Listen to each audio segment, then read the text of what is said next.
What is going on, everyone? I can't believe how long it's been since I've done a mail day. I just looked it up, and my last mail day recap was in October, and it said something about playoff time. So I think it was before the baseball playoffs had even taken place. I have been insanely busy. I have done my best to keep up with the channel a little bit. I think it's been mostly box breaks, though, and a couple grading reveals. So today I get to do a mail day, show you what I've picked up recently, or at least since October, and it's not a lot. I've just been too busy. Have not had a lot of time to browse for cards. I've got some Tops Now stuff that's come in. A few things I want to auction, and I have a few packages from people I got to show off, including something from Brad8671 as Bradley Claus. It's Bradley Claus season. The most wonderful time of the year. Brad just blowing people up. I know I've seen a lot of people getting stuff from him. So I'm going to share some of these items and some thoughts, and let's just get into it. Get some of these Tops Now out of the way. There you can see the Phillies feeling good. Secure NL East division crown. So it was the first time in a long time. Unfortunately, feeling good didn't last too long, as it was an unfortunate quick exit from the playoffs for the Phillies this year. Here's the card from when they made their return to the postseason. They clinched a playoff spot a little bit before that division. Really the lone highlight of the postseason. There were a few moments here and there, of course, but Nick Castellanos, walk-off hero, clutch single, evens NLDS in Game 2. So the Phillies looked like they had some momentum, and then the bats shut down again in New York as they lost both games in New York. But Nick Castellanos had a fairly good series. One of the few guys who actually consistently hit in the series. And then we also have the Zach Wheeler. That's from Game 1. The rare Tops Now card when your team loses. But third most swings and misses ever in a postseason game. He was sensational that day. Unfortunately, a little more wild than usual. So had some more walks, some deeper counts. Ran up the pitch count. And unfortunately, the bullpen, as it did a lot in the series, faltered in the ninth inning. Phils went into the ninth with a 1-0 lead. And unfortunately, that game was blown. In that moment, once they blew that game, they lost Game 1. Deep down, you kind of knew they were in trouble statistically. When you lose Game 1 of a best-of-5 series, it's really difficult. You had the little momentum swing in Game 2, but unfortunately, they relapsed, had more bullpen issues in the following games, and an offense that just did not show up. But Zach Wheeler, unbelievable. Love collecting his cards. One of the most underrated players, not just pitchers, players in baseball. He is right there. He's in the discussion for the top pitcher in baseball. Easily could have won the Cy Young this year. Like, I get it. Chris Sale edges him out slightly. He got straight up robbed from Corbin Burns a couple years ago. Anyone who disagrees is just wrong. Hate to say it. All you have to do is look at the numbers. And innings pitched is a big number nowadays. Essentially, I think Zach Wheeler made like 6 or 7 more starts than Corbin Burns that year. So, he was sensational. But voters don't always get it right. But regardless, Zach Wheeler has very minimal value in the hobby. But he is a damn great pitcher. One of, if not the greatest free agent signing in Phillies history. Here's an Alec Boehm. This is a black refractor from Finest Flashbacks. It's from 2022, serial number to 25. Love collecting as many of the parallels from these sets as I can. We'll see how long Alec Boehm remains a Philly. Who knows? By the time this video is published, he could be moved. His name has popped up a lot in rumors this offseason. And while I'm not opposed to moving him, while he has a higher value, I also wouldn't be in a rush to just do it. One of the things you see today in baseball is the value of contracts too. So he has 2 years left, and he's going to be at a very reasonable amount. And when he becomes a free agent, if he continues to produce the way he has, which he's a little lighter on power, but been really strong with RBIs, he's gotten better defensively. He's a contact hitter, something the Phillies actually need. He's going to get a big contract like the rest of these guys. We see the crazy contracts going on in baseball now. It's just mind-boggling when Nathan Eovaldi's getting $25 million a year. And he's obviously a fantastic pitcher. He's had a really nice career. He's been a big postseason pitcher as well, but he's not what you'd consider an ace of aces. And as good as Juan Soto is, I mean, $750 million or $760 million is absolute insanity. 15 years for a guy who, great eye, best eye in baseball, great hitter, hits for average, hits for power. Not much of a defensive player, not someone you're going to worry a whole lot on the base paths. We'll see how he ages. But just crazy, crazy money at this point in baseball. But there's a nice boom for the collection. Picked up this from Topps Chrome Cosmic. Jim Thome, Launched into Orbit. Die cut insert.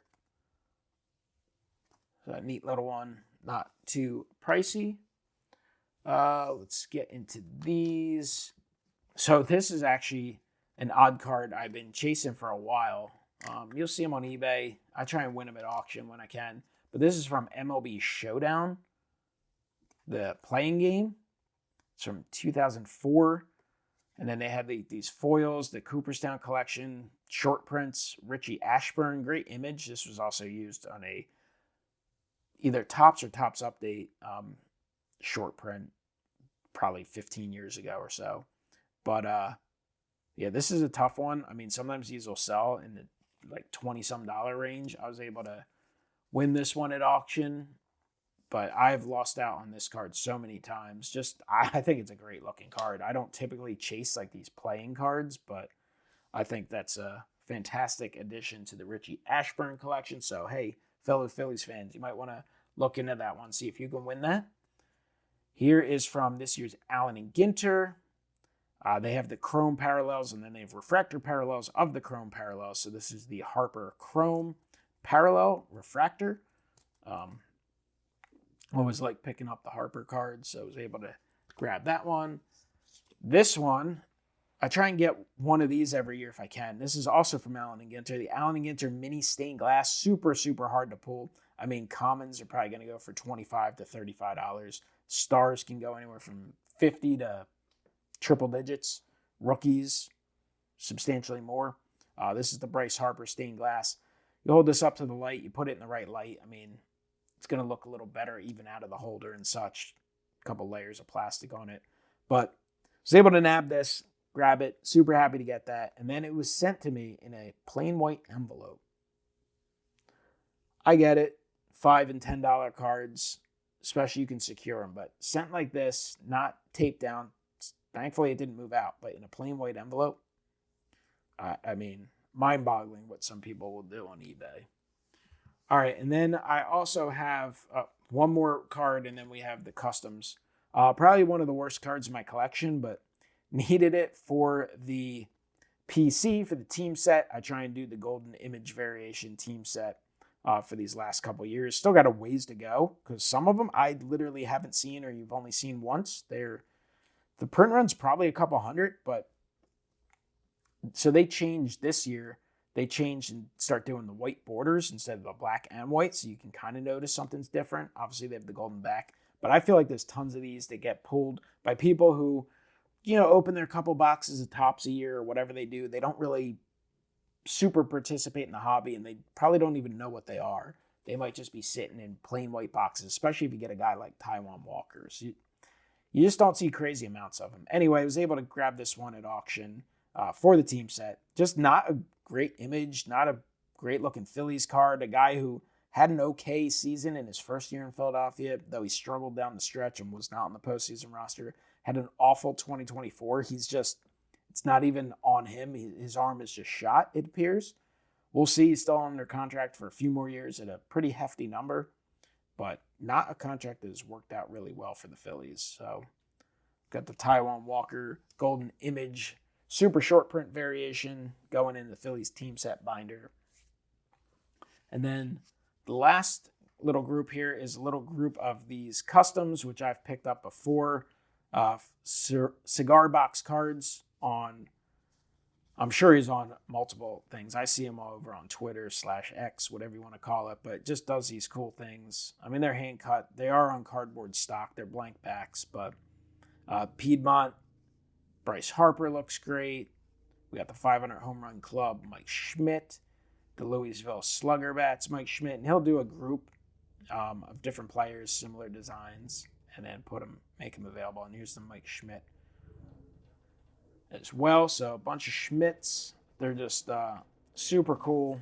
Every now and then I like to pick them up, add them to the collection. I just think they're unique items that are cool to add. So happy to add those. And then we got a couple packages here. So this one is from my buddy Ed, who hand-delivered this to me at the final in the Chamonix Mall show. So we'll see what's in here. It's already a winner with legend Ricky Otero on the front.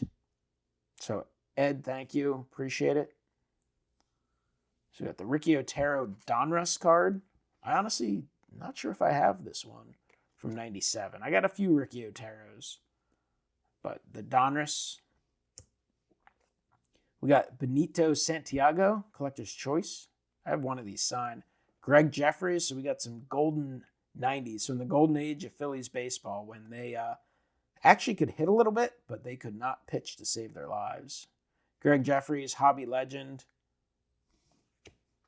We got Wayne Gomes, 93 draft pick. We got the Sherry McGee Oback. Cool one there from TriStar. Oh, we got him. Ed sharing the Von Hayes love. Von Hayes.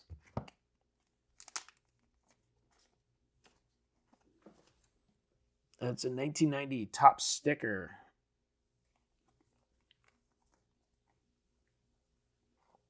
With Mark Davis, who spent some time with the Phillies as well. We got the Topps 3D Ryan Howard. It's from 2010, I believe. Great looking card.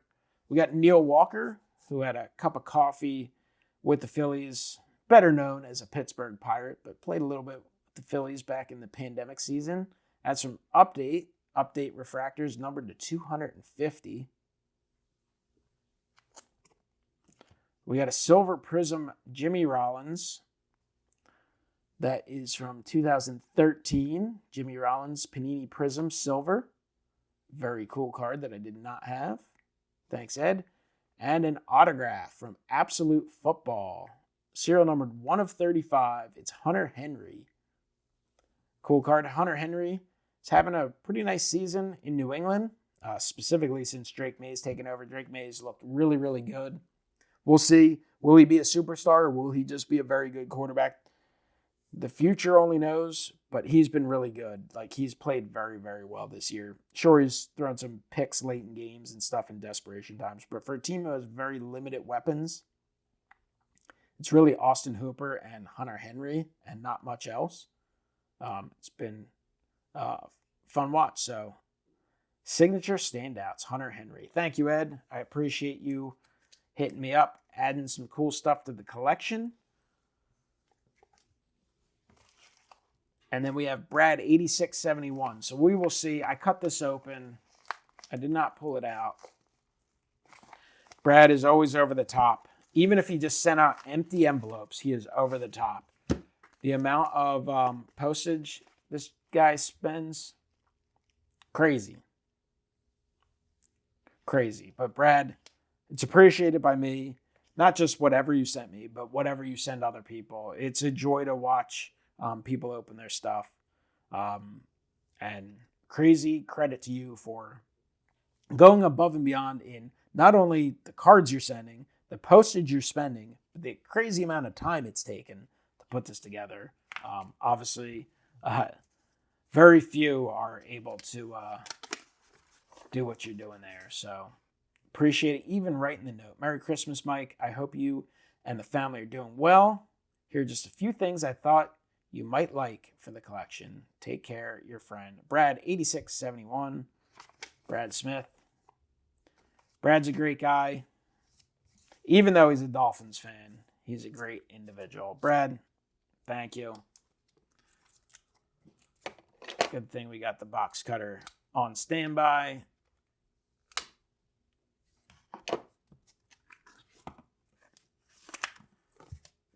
So we start off with the Topps Finest Randy Wolf rookie. Randy Wolf had a really nice career. Actually had a pretty lengthy career. First half of it spent with the Phillies. reached the All-Star game once. Was one of those guys who was right there, one of their number 1/number 2 starters, then ended up with the Dodgers and a handful of other teams as well, the Marlins at one point. His brother, at this point, still going strong in the baseball. His brother is a umpire in Major League Baseball. But Randy Wolf, kind of a fan favorite guy. I always enjoyed him. So that's a cool card. I should probably look into this finest card, see if I can find some color refractors and such from it, because I always thought that was a neat looking card. All right, next up, we have a Roy Halladay. Got a Roy Halladay, serial number to 100. This is from 2019. And I forget, Franchise Focus. It's one of the sketches that they did in that crazy expensive product. What the heck is it called? I mean, I know obviously it starts with a T. My mind's going blank at the moment, but that's a beautiful card. Awesome Roy Halladay that I didn't have. Gold frame. Brad, thank you for that. And going over the top with the definitive collection, Mike Schmidt autograph, another one I don't have, and not something you see as often, the old school early Mike Schmidt image, no mustache image, beautiful blue signature. That is a great looking card from 2003 Topps Definitive. I haven't bought a lot of definitive stuff lately. It's so pricey. It's like unbreakable.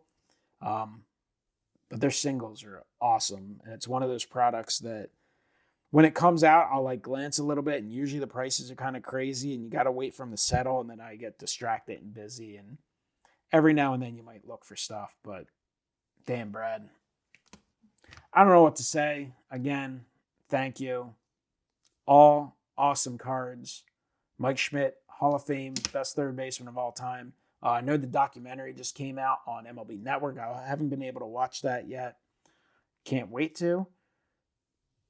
The awesome sketch, gold framed Roy Halladay, another Hall of Famer, and then Randy Wolf, a fan favorite. The Wolf Pack, one of the most popular fan groups, probably one of the most beloved fan groups in Philadelphia sports history. Brad, thank you. Ed, thank you. And thank you guys for watching. Comment below. Let me know what you think in the comments down below. Hopefully the next mail day will come before the end of the year. We'll see. I'll try and make something happen. Appreciate you guys. Have a great one.